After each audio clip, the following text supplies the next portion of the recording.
I introduced to you the very first strategy game of the series, and maybe even the first one that you will ever play.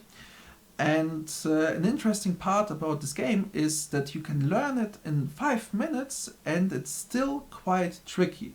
As tricky as you can play it against adults and even win, because that's the whole point of strategy games, that only the best player wins. The player who knows more or has more experience. And I'll tell you the rules, and then you can, well, challenge anybody and try to beat him in it.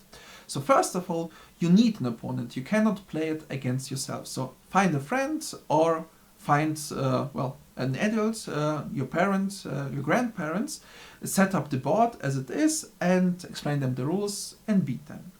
So first of all, what is the game? The game is called Fox and Hounds, and this white pawn represents the fox and the black pawns represent the hounds.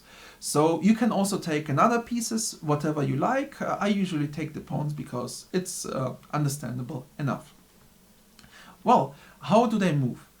First of all, everybody just moves one step diagonally. Not more, not less. And for example, if you have this position, then the fox can move either one square forward or one square backward. As for the hounds can only move forward. So it means in this position they move towards us, towards our row. Or from the black's perspective, they only move forward, away from him. And the goal of the fox is to get through the hounds, so to get the back rank of the black pieces, then the fox win. And the goal of the hounds is to surround the fox. Nobody can capture each other. So an example of a game would be like white has to move first, so white moves, then black has to move, white moves, black takes chooses one pieces, anything that he likes, and has to move one square ahead. You cannot waste a move or lose a move. You have always to play something. It holds for white and for black. So let's say that black plays now this pawn to f6. Now it's white to move, and well, you cannot go any square forward, so you have to go back. Let's say if the black would move this hound, this piece, just one move to g5, then the fox might get the idea to try to sneak his way past the hounds.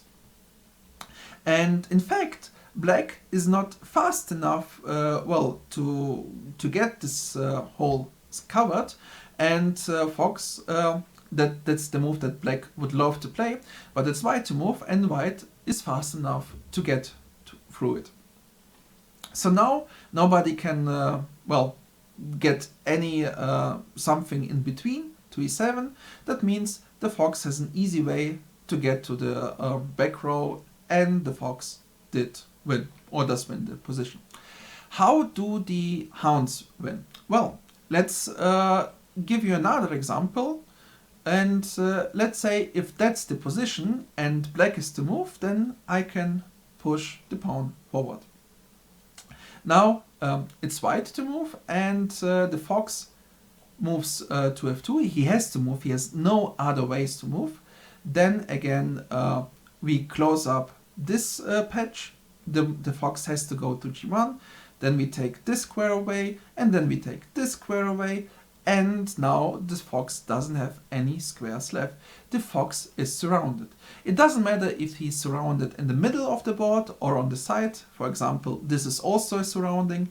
Whatever black plays that the fox cannot move means the hounds, so black has won.